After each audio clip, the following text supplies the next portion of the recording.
I told you can't make noise on the table. Why does it make so much noise when you tap on the table?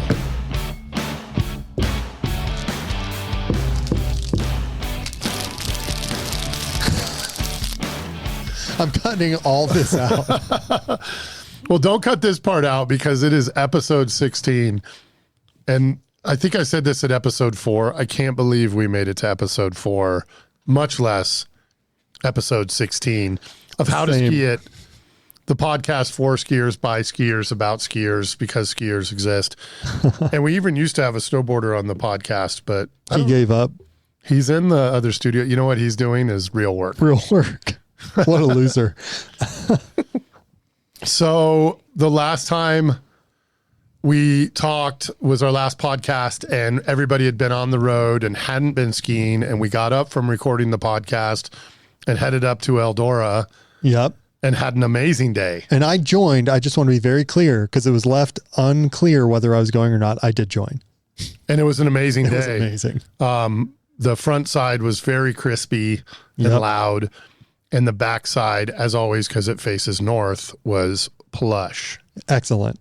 Plush. Went down Salto Glades. First time I had ever gone. Yeah, and awesome. That's a good one. And I wanted to go skiing really bad last week because I was planning a trip to Crested Butte, which I did, and we'll talk about.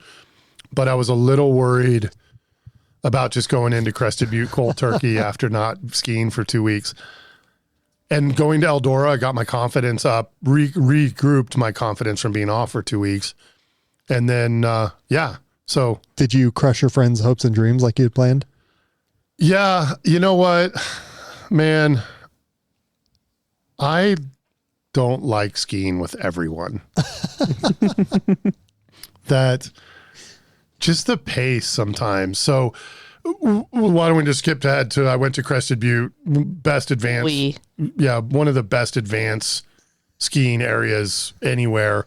But we left Boulder early, like 5:30, and drove straight through Gunnison to Crested Butte. We didn't get there till like almost 10:30 or so because the roads had snow. And then, we took one warm-up run down. They have some good bump runs there, like Twister and Jokerville and things like that. And then we went straight up to ski the Banana Peel, which is one of what I would think is their classic runs. And so with my wife, Melinda, who's here on the podcast holding the mic. Hello. We did great, but then we picked up more people, her sister and our brother-in-law, John, the next day. And they're great skiers, but they're in no hurry to get there. They're in no hurry. I would say that's false. That, of course. Shocker. Well, I would say John goes really fast and skis way ahead. And Kat, am I overdriven? I feel like I sound overdriven. I was checking. You're not. We're live. Yeah, none of this is getting cut out, by the way. But I would say John likes to go really fast and not wait. And yeah, but that wasn't what I was talking about. Like they were in no hurry to get up and go skiing, and they're in no hurry. Yeah, and then they're in no hurry to get their stuff on and get on the slopes and get it done. You want me to bleep these names out, by the way? In their defense, the snow was crispy. It wasn't bulletproof, but it was very firm. And all 3 days that we skied, come like 1 o'clock, it did start to soften up. And come like 2 o'clock, pretty good spring snow. And then come 3 o'clock, it started to get crispy again. But Crested Butte's amazing. I still don't understand what EX means. Like, I know what a double diamond is, but there's a few runs there that had the EX moniker right next to runs that didn't. Mm-hmm. And if you were to fall, there'd be no difference in the outcome. And so I don't get it, what the EX means. But my favorite run of skiing Crested Butte was definitely the Headwall. You ride a T-bar up to the top of the Headwall, which is close to the tippy top of the mountain. And if you've seen pictures of Crested Butte, it's just a rock pyramid-like thing. The T-bar gets you way up there. And then the Headwall, you ski maybe 1,000 feet of 40-degree steepness. So like the real deal. And so I really enjoyed being back. I think the people that live there and ski there, as I was once one of them, take it for granted because it's so much advanced skiing. And you were just mentioning Salto Glade at Eldora. I mean, they have, no exaggeration, 100 runs that are more advanced than that. Yeah. And it's everywhere you go. But you do have to be really careful. I don't think it would be a great ski area for a beginner intermediate. They do have lots of beginner and intermediate skiing, but what really makes Crested Butte awesome is the scenery and then the advanced skiing. So we had a wonderful. So speaking of the double black and the EX monikers for runs, do you think, obviously there's no standard for it, do you think it's each mountain rating their own runs? So obviously Salto is an double black EX, but we've talked many times about how that's not an EX other places, but it's their most advanced run. Do you think that that's them saying, hey, if you ski Eldora, this is the most advanced it gets, so be careful? Whereas on Crested Butte, they're like, that would be a single black, double black, maybe on what you've explained. No, I think you're exactly right that the ski areas, it's subjective. It comes to, I think it's a warning to skiers. Yeah. Take this seriously, but 2 black diamonds ought to be enough warning. Yeah. And so do I think Salto Glade at Eldora is an EX? I hate the EX moniker, but if it was going to be used, if you fall on that run, there's a good chance you're going to get hurt because you're not going to be able to self-arrest on most snow conditions. Yep. And so maybe that's where the EX comes in. I don't know. We should Google that because I wonder if it has to do with the pitch of the, is it at a 50-degree angle or a 45-degree angle? Do they say this is going to be EX? I think it's tough. Like you go to the East Coast and there's double black diamonds that are blue squares here just because they're ungroomed. Yeah. It kind of goes back to what Marcus was saying, is that it might just be the ski resort's hierarchy of difficulty. And I know it's almost like, locks keep honest people out. The black diamonds keep intermediates out. Like they're afraid of them. And so sometimes if it's an ungroomed trail, they might just slap a double on it, double black, and be like, this should deter the majority of intermediate skiers because, they know they can't go down a black diamond. The EX, however, is it supposed to deter us? Like it's supposed to make someone who is a strong skier like, no, you know what? Maybe I'm not ready for that. You know what it does for me is, and I've skied Moose Ridge, as we refer to it, and Salto Glade now. For me, I am very unlikely in my current state, even though I am moving into advanced skier, to go on those runs without someone else with me. But I'll go into Brian's Glades. I'll go into Gully Glades alone. Yeah. Yeah. Which I think is right. And you're right. And that's the intended usage of the EX.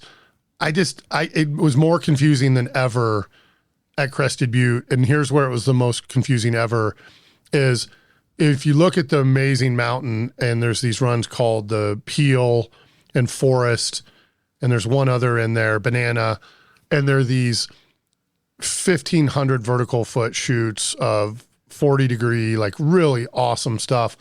2 of them are EX, 1 isn't, and they're all literally like carbon copies of each other. Interesting. So I don't really know which is which. I will say this. It does provide, as much as I'm saying I don't like it, it did let me know, like, well, if I'm going to do all 3, maybe I'll start off with the one without the EX and then move on just to get my legs under myself. Yeah. So anyway, back to Crested Butte, and their EXs are everywhere. And if it is bona fide, Crested Butte's the place to do it. So the Headwall was amazing. And I didn't know this. The T-bar used to go up like, 200, 300 vertical feet. Now it goes up like 600 or 700 vertical feet. Nice. So they extended it, which was a surprise to me because we were getting up to the top. And then I was like, wait, it keeps going? And then I asked a guy, when did this change? And he said mid-90s. So that's how long it had been since we had been there. Truly. And so were you lapping the T-bar, or was it like a hike out, take a chair, get back up to the T-bar? Well, the Headwall? No, it's hard. It would be hard to get back to the T-bar from the T-bar. You could, but you would be doing yourself a disservice. Yeah. So the trick is to ride the T-bar up, ski the Headwall or Teocalli Bowl, which we skied also, and then ski down to the North Face T-bar, which last time I was there, it was a Palma, and now it's a T-bar, and then go up and ski either the North Face, which we did, which is, there's hundreds of runs and shoots, maybe not hundreds, dozens.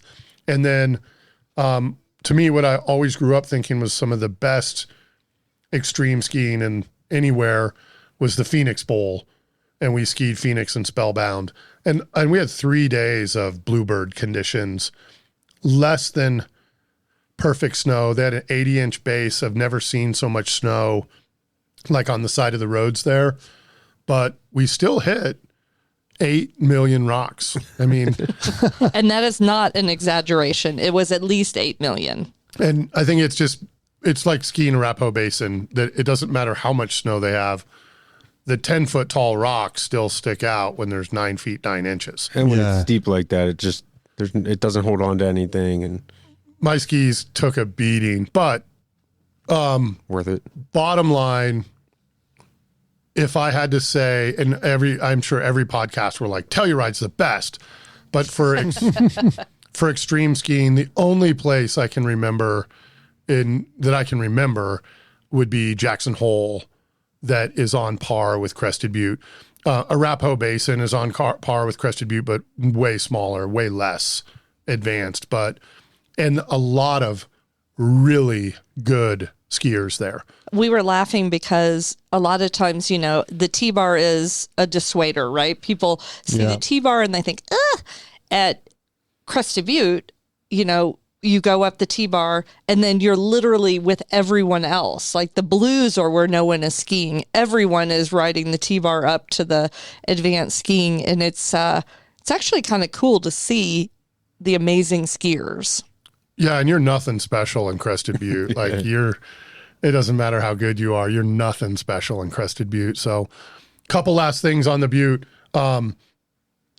Growing up, going to college at Western State, there was a bar at the base of Crested Butte called the Rafters. And believe it or not, we saw CNC Music Factory. Allman Brothers? And the Allman Brothers, separate shows at the Rafters.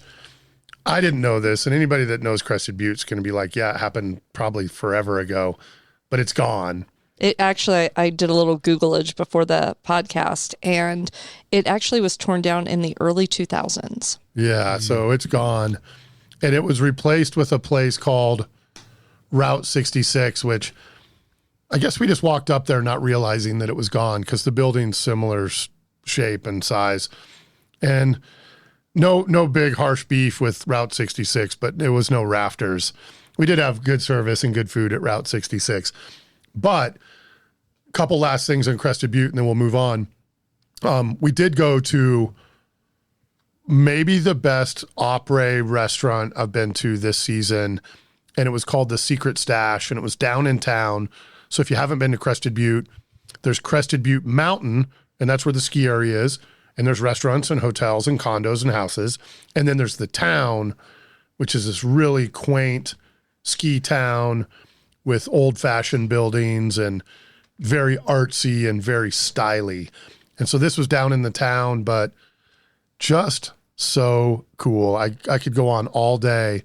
But one of the coolest things they did is, if you didn't know, a lot of people from Texas go to Crested Butte. And if you didn't know, a lot of people from Texas have a lot of money. And if you didn't know, I'm from Texas. Same. But she don't have this kind of money. Nor do I. But if you tip $1,000, yep, that's a lot. The restaurant will match your tip for the staff. That's pretty cool. It sounds like, oh, you got to be kidding me. There's hundreds of these $1,000 receipts hanging on the wall where people tipped $1,000. It's insane. And That's so awesome. I thought it was genius on their part, because in any ski town, Aspen, Telluride, man, put $1,000 piece of fish on the menu and there's somebody that's going to buy it. Every day. Every day. And so we had great pizza, great drinks, amazing atmosphere. Like, you could make a ski movie just about this restaurant.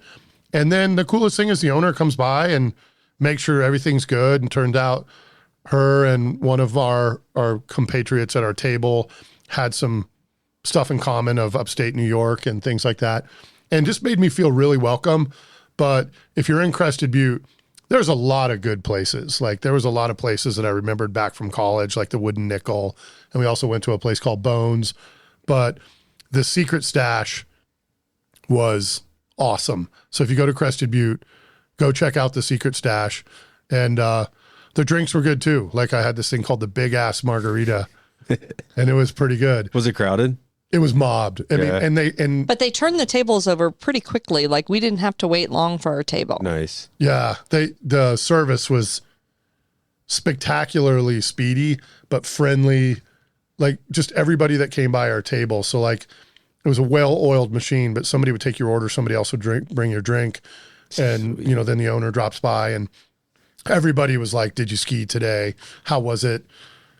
5 stars. Actually, remember, she actually delivered the second round of margaritas and made a comment about your pizza and said, whatever you had. She said, oh, that's, one of our best. And I didn't know who she was. And I said, well, I'm impressed that you can tell what kind of pizza it is when it's covered in cheese. Like you couldn't see the ingredients on the top. Yeah. And she was like, well, I own this place, so I better know what it looks like. And I thought, okay, well, there you have it. High five. And they had gluten-free and vegan options because my understanding is she was vegan and the owner. So they have lots of cool options. But super kudos there. Last thing on Crested Butte, and then I think Mel had a beef with a few locals. Locals? Maybe not. I take my ski parking seriously. And True. I want to park near the chairlift, or if I got to park at Vail and pay the money, then it is what it is. But at Crested Butte, bless their heart, you pay the money, but you park in like a mud football pit. And I'm sure obviously it's not like that all year, but oh my gosh, like it was The springtime disaster. It was a disaster. And, I'm not complaining out loud, but the people around us were like, not the people we were skiing with, the people that parked next to us were like, you got to be kidding me. Because it wasn't like it was like a light mud. It was like when you drove through, your tire sank in and you created like that squishy mud. So like worse than Eldora. Like, You know what? I'll never complain because Eldora is just dirty. yeah, it's just dirty. This is, my ski boot might get sucked off in the, Wow. So it's real mud. And you said you had to pay for it? yeah, I did. How much? I did like, okay, I'll tell you. I did like their system. They were like, scan the QR code and pay. And it just took me to a website. I put in my license plate and paid. And then the next day, like whatever the cache in my browser must have remembered. So on Thursday, it was 15. On Friday, it was 20. And on Saturday, it was 20. So not terrible. I mean, yep, Vail owns Crested Butte. And then I said that was going to be the last thing. I kind of expected big changes in both the town and the mountain, and there really weren't big changes. It was no different than it used to be, besides the rafters was gone. There's definitely been some development in the valley, but when you look down on the town from the top of the mountain, it doesn't look like gross development. That's good. Well, CB South is huge though, and that was... Yeah, Crested Butte South has grown dramatically. But I'll be honest, like being between Gunnison, Almont, and Crested Butte, those are 3 little towns on your way. It didn't seem like it had changed that much. And then this is going to show how old we were. Back in our day, we had a history with a band, and lo and behold, they were there. Leftover Salmon was playing 2 nights No way. in Crested Butte. And Awesome. they started at 8 p.m. So kudos to them for, I was ready rocking. for bed at 8 p.m. That's true. Well, it was funny too. I used to work at a t-shirt shop, the kind where you come in and you pick the design you want and then they heat press it for you. Yeah. I was a heat press girl. And Did that. I did. And the t-shirt shop was still there that she Nice. used to work at. Isn't that crazy? That's crazy. Awesome. Yeah, I so think that's pretty good. cool. I mean, I think it's good. I don't think towns like that need gross development and high rises, and it just keep it how it is. Nothing was wrong. Don't fix it. And then I'll let Mel take it away here a little bit. But when we used to live there, I will admit that we were like, why do all these tourists have to come? Why can't it just be our mountain? I am a junior in college and I know everything. With my almost have a degree at Western State, and I know everything. And one thing I noticed is there was a little bit of negative energy in the lift lines towards people that didn't do it their way. And by their way is you don't alternate. You push your way through the line. And I would have thought like this is a hasty generalization, but we were there for 3 days and it happened 4 times. Which was really weird. It actually set me off a little bit in like my PMA for the day, because one guy accused us of not alternating. And I was thinking, that is exactly what we're doing. In fact, we let an extra set of people go, and then he was like, no, you shouldn't have done that. And it was just this really negative energy. And if it had been a one-off, I would have thought, well, that's weird. But the fact that it happened multiple times, and I asked my sister, John and Dave, I said, is this us? Like, are we just not following the rules? And one of it was like a bunch of people in the singles line as friends, and they all wanted to go together. So they thought they should just be able to just, skip the line, even though there was no place for, a single, because we were a full group of 4. And it just, I don't know, it really bothered me. Were there lift lines? Like, No. so that's even weirder, right? Like, I get like tempers can rise and it gets a little fussy. You've been waiting in line for 15 minutes. It's only your third, blah, blah, blah, blah, blah. But there's no lift lines. Who cares, man? There were no lift lines on Thursday. Very small, like 1-minute lift lines on Friday, and maybe 2 to 3 minute lift lines on Saturday. What's the problem? But it was happened. also not just the people weren't just being that way towards us. Like I heard scuffles happening, so it wasn't like we were, cutting the line. You could hear it was just happening around us. It was just weird. Alternating honestly seemed like a bridge too far. And I hate to say that because we had a great weekend. Mel got into dust ups with the locals, and maybe it's not fair to call them locals, but I'm pretty good. Or dust ups. I didn't initiate that with anyone. She definitely didn't initiate it, but she didn't let it go. But she didn't There's lose still either. a dust ball Yeah. left behind. And you can't get into my kitchen when I'm skiing. I'm there. I'm on cloud 9. But there was this moment that everybody makes fun of front range skiing and the people that live in Telluride and Aspen and Steamboat. Like, how do you guys do the front range stuff? Man, my dogs on the front range know how to alternate. Yeah, That's all there is to I it. thought it was just ski etiquette. it is. Maybe it's just front range ski etiquette. I don't know.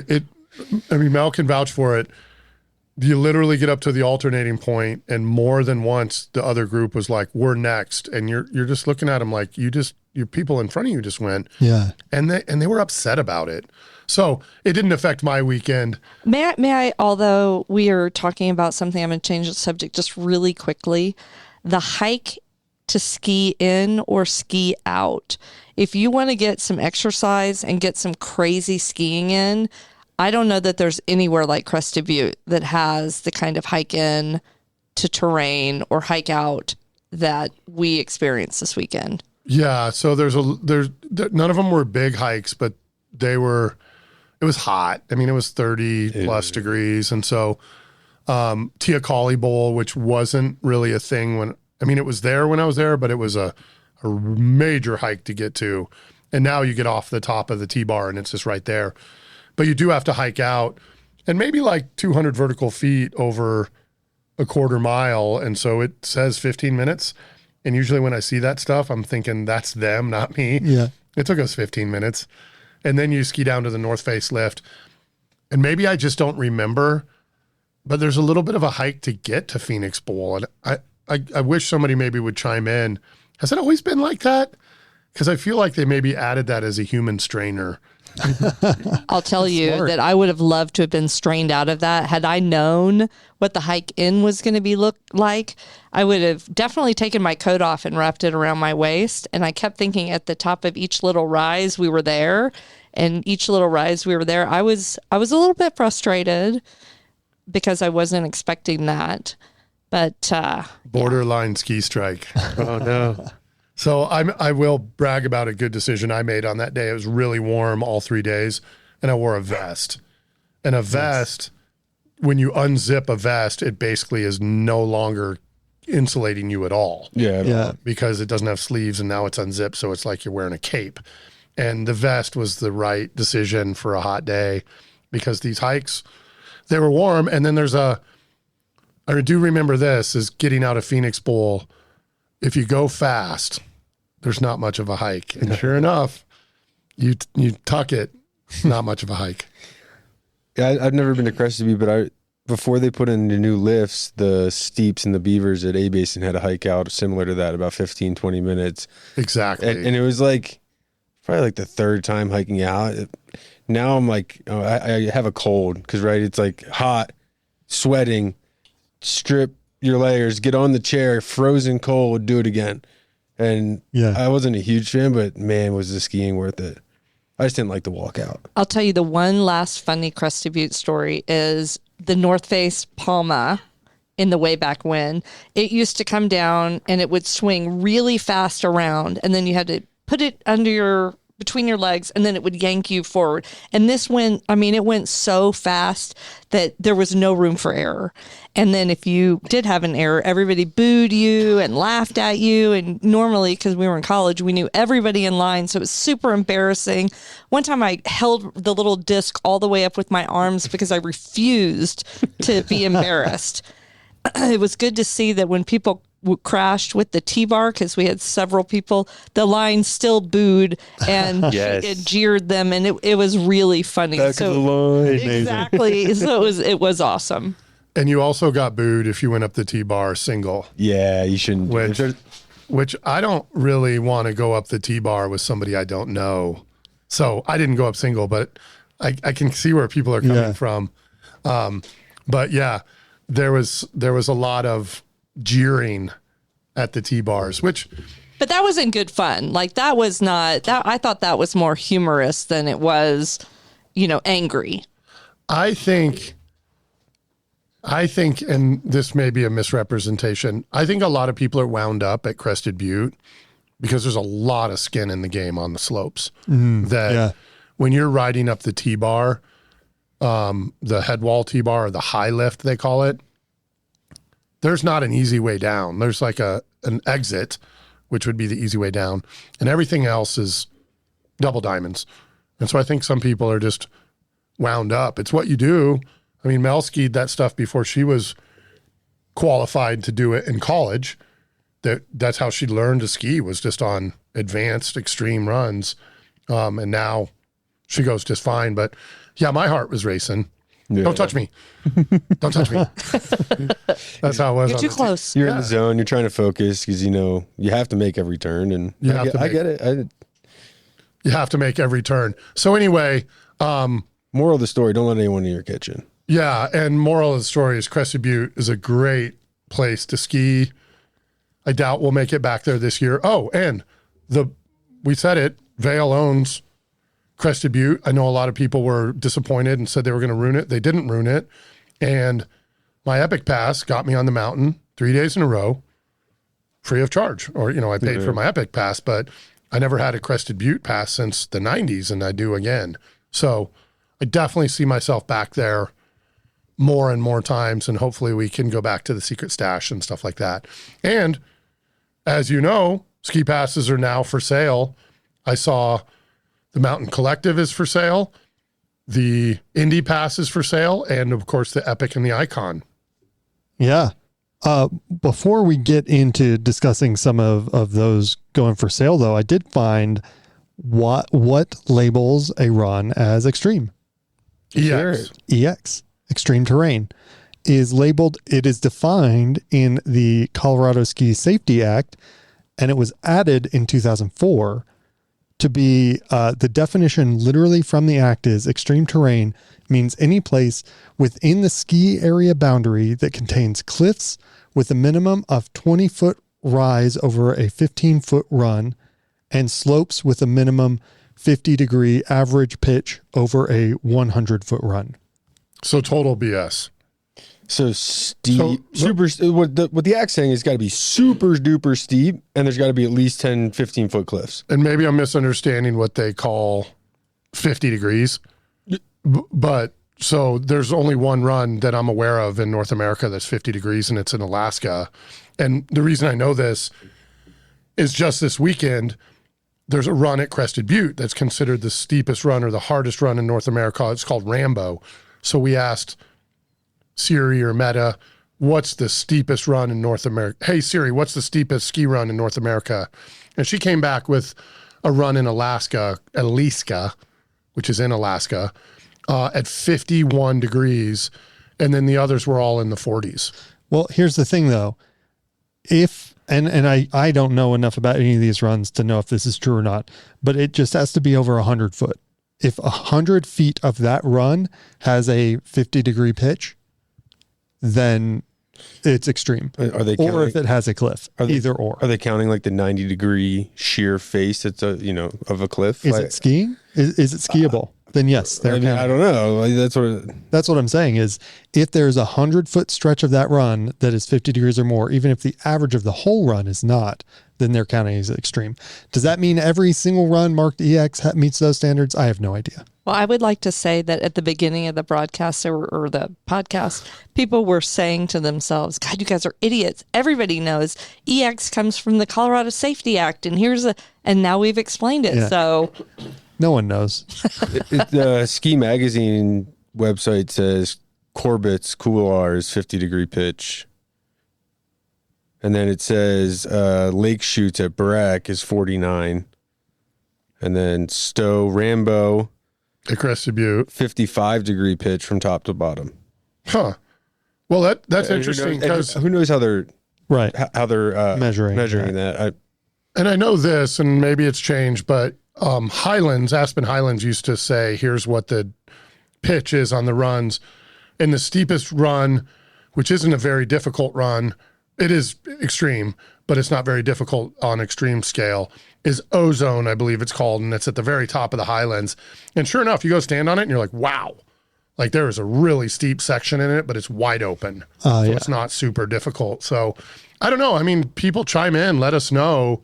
And again, are we talking about the steepest makes it an EX or the hardest makes it an EX? Because what makes a run, if I was going to label runs EX, is on the Headwall, there's a run called Ramones, and it's just the steepness and the length of the Headwall, but in the trees. And they're what I call like palinka trees. If you fall, you're going to hit more than one. You're going to bounce off tree to tree to tree to tree. You better hope you land in that $1,000 space. And that's what Salto Glade at Eldora is, palinka trees. You fall on the waterfall part, you're probably getting rescued by a tree.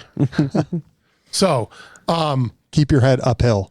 And last thing on EX and Double Diamond, if you've ever been to Whitefish, Montana, they have black diamonds, single black diamonds that are as terrifying and as scary as anything else I've ever skied. And it's just a single black diamond, and that's it.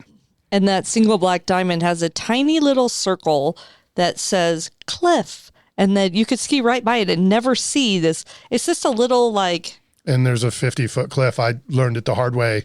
Did not go over the cliff, but had to hike out. You got cliffed out. I had to hike out, and it took a long time to hike out. And I thought a sign bigger than the lid of a coffee can would have gotten my... And I saw it, but I was like, it must mean there is a cliff, not that you're about to ski over a cliff. And I'm not criticizing Whitefish. I love it. I love a really difficult black diamond because it's how it should be. Double black should be reserved for the really nasty stuff. The EX stuff, you can take it. So Dave, you talked about passes all on sale. Do you want to talk a little bit about that Unofficial Networks article that we shared on Facebook and Reddit? I think in general, I've been a defender of the corporate mega pass because it's worked out for me. I'm a little bit older. So if you didn't know, I'm 54 years old, and that means I've been working for forever. And I'm not saying I'm rich, but I've accumulated enough wealth that I can afford a ski pass. Yeah. And so $1,000 for a ski pass seems definitely reasonable to me to get to go to. I think the Epic Pass is the one I'm most happy with this year, is that I got to go to Vail. I got to go to Telluride and then now Crested Butte. Oh, and Keystone. Don't forget you got to go to Keystone. And shred the bumps at Keystone. So Had to. I really loved hitting areas that I hadn't been to in a long time. But then Unofficial Networks came out with this article about the increase in prices. And even though it's only 7% or 8% a year since 2021, it's every year. Yep. Every year. Consistently 7 to 8%. Yeah, which equals over 3 years 25%. 25%, and that is a lot. There's a fifth ski pass sitting here between the four of us. Yes. Yep. Which is ridiculous. And so if you were one of those people like me saying this conglomeration or this consolidation of skiing isn't going to affect the gouging of prices, too late, already happened. They're already gouging you because they're not only charging 25% more than they were just a couple years ago, they're also recording record profits. Yep. And is it going to stop? Well, we know it's not stopping for 24, 25 because those are included in that. So check out that article at Unofficial Networks. But I think everybody has been saying the sky is falling. And now that Alterra owns the basin, they're just going to jack prices up. And I mean, yeah, I think that's a done deal. They jacked prices up 25% over 3 years is a lot. And find me any other industry or product you can even throw gas and oil in that went up 25% that is anything other than corporate greed. Find it. It's not out there. It doesn't exist. Everywhere these prices went way up, behind it is corporate greed. I'm not necessarily just throwing them under the bus as corporate greed, but I think the optics right now are telling a different story than what everybody wanted to have happen. Yeah. And then the Indy Pass. Yeah. Indy Pass is, it includes over 200 different locations, but it went up this is all included in that article. They have an infographic. The Indy Pass between the 21-22 season and 22-23 went up 7.7%, but then has consistently for the following 2 seasons not gone up at all. Over the last same amount of time that the other 2 went up 25%, Indy Pass has gone up 7.7. While adding resorts. They just announced an additional like 50. Now, first of all, thank you to the people who do the Indy Pass. Like, you guys are amazing and we love you. But not a lot of the places I ski are on there. I mean, there are some, but I like the big corporate behemoth ski areas personally. Well, that's what's in our backyard. Yeah, we live in Colorado. I mean, how far is Powderhorn from here? Exactly. Or Sunlight. Or Monarch.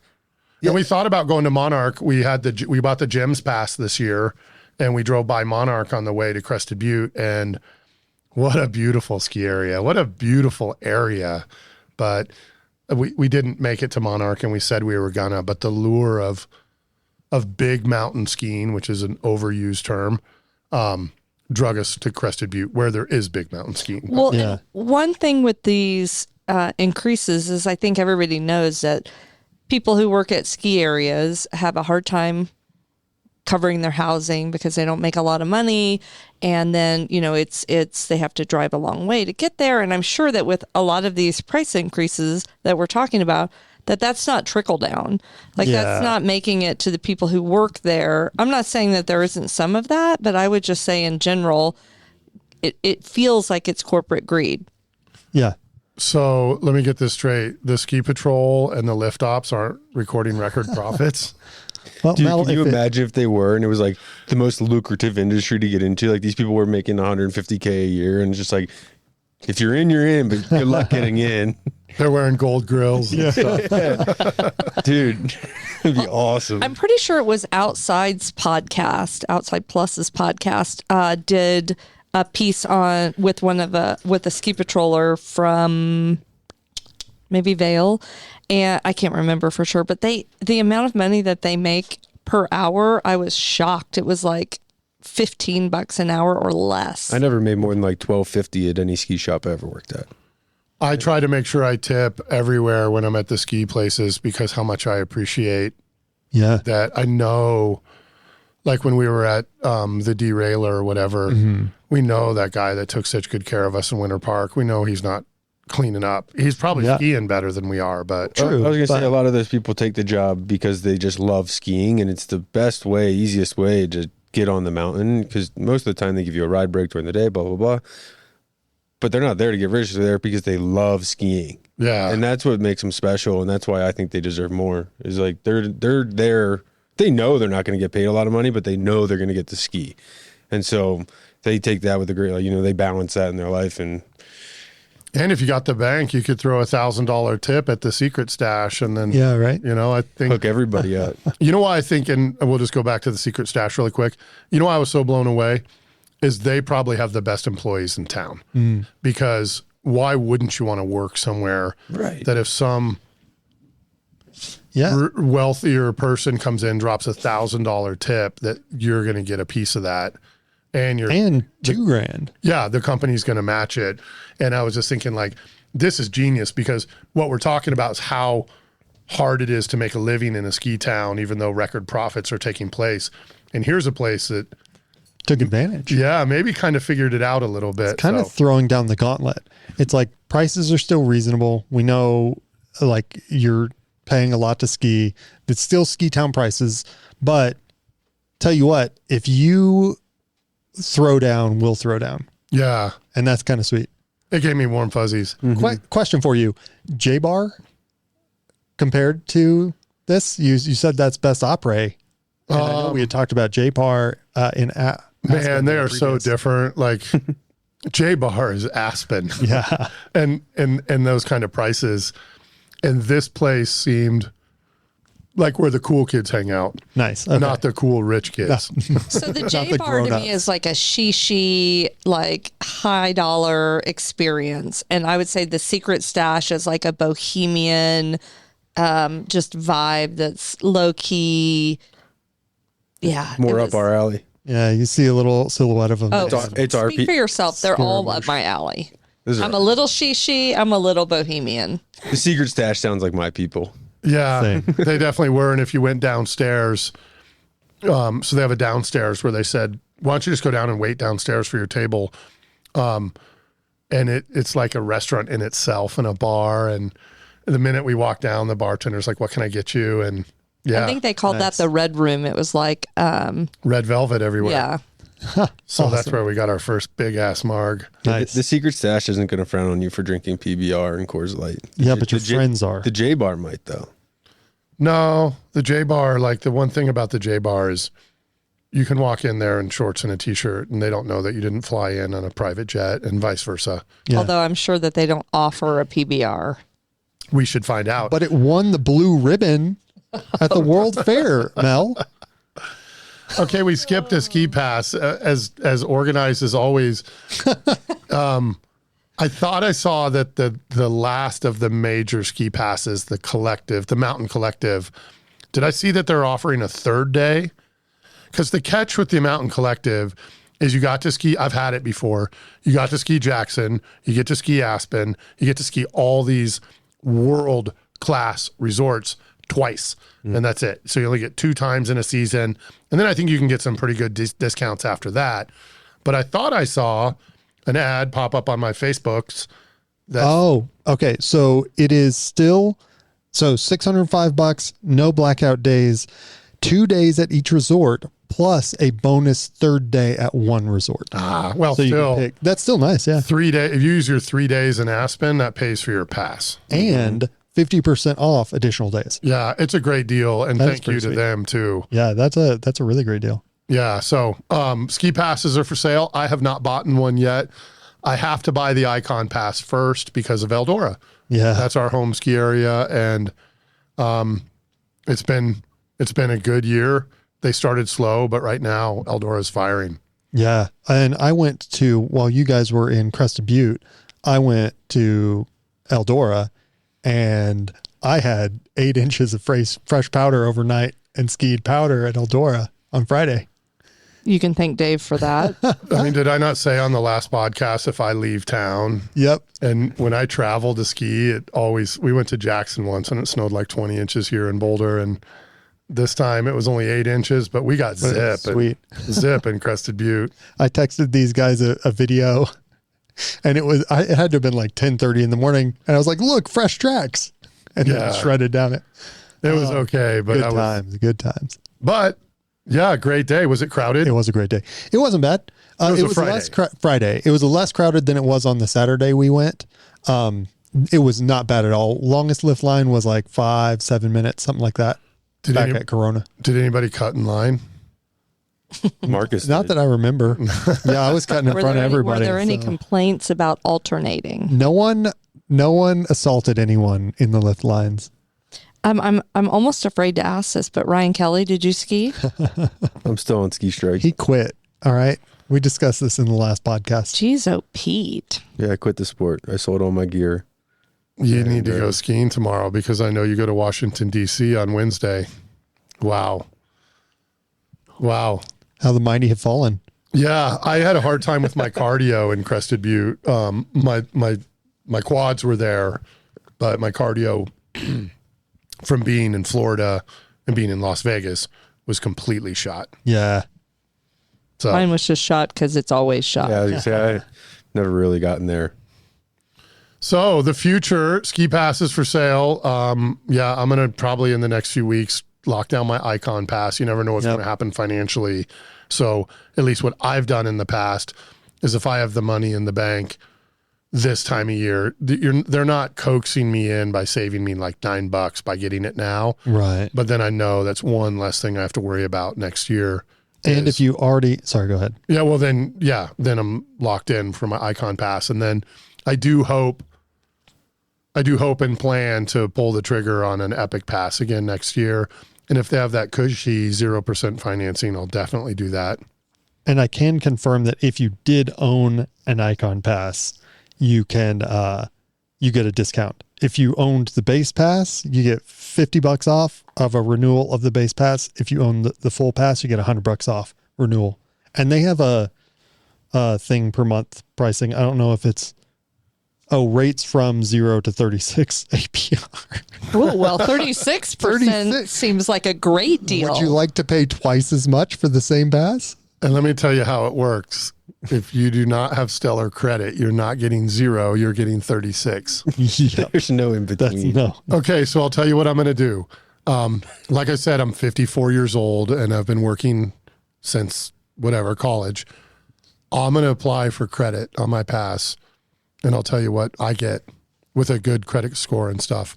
I'll bet I don't get 0. I bet you got to do it. So 0% APR promo is valid until April 18th. So it's got to be before April 18th. I'll do it tonight. Sweet. Yeah, you're just applying. You don't have to pull the trigger tonight. I'm going to do the credit. Well, how'd you get 0 last year?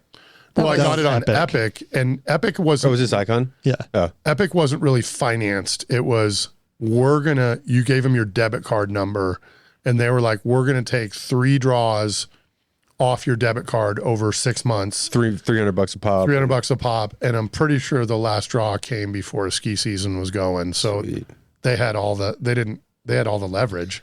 I think I didn't realize we were talking about IKON. I financed the IKON pass like 2 years ago, and I paid like an extra $10 to do it over 4 months. If I may do a public service announcement here for the Ute who might be listening, do not do 36%. No matter what. No matter what. Ski Berthoud pass or Loveland pass. No joke. Or get the Gems pass. But do not pay 36% because that's a ripoff. And the same people that have an advanced I-70 and made it better are the people that have allowed that kind of predatory lending to take place in our country. Political talk. Agreed. It's the I-70 people who did that. And with that... So a couple good days of skiing still coming up. I want to get 10 more days in this year. I know that's a stretch, but it's May-ish. 10 more days, how to ski it. We still have merch. Somebody bought something from the merch store. Sweet. Yeah, I'm sure it was one of our parents or something. No, I haven't bought it yet. For Dave, Mel, Ryan, I'm Marcus. Be sure to follow us on all the socials. That is Facebook, Instagram, Threads, TikTok, YouTube, and Reddit, all at How to Ski It. We'll bring that down really quick. One more thing. Alternate means every other line goes.